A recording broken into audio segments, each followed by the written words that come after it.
আসসালামু আলাইকুম গাইস, আজকে আমি ভাতের ভিডিও বানাচ্ছি, খাওয়ার ভিডিও। তো দেখেন ভিডিওতে মানে খাওয়ার বস্তু কি কি আছে।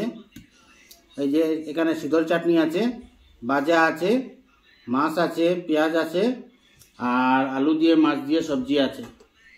তো গাইস আমি খাচ্ছি, বিসমিল্লাহির রহমানির রহিম।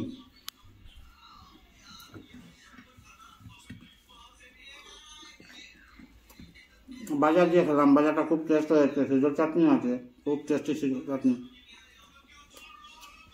হ্যাঁ, খুব ভালো হয়েছে শীতল চাটনিটা। গাইস, আমার চ্যানেলটা আপনারা সাবস্ক্রাইব করবেন, ফলো করবেন।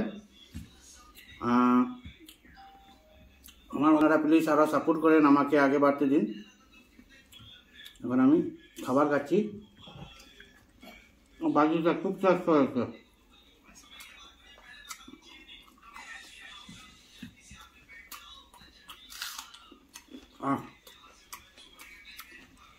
খুব ভালো হয়েছে।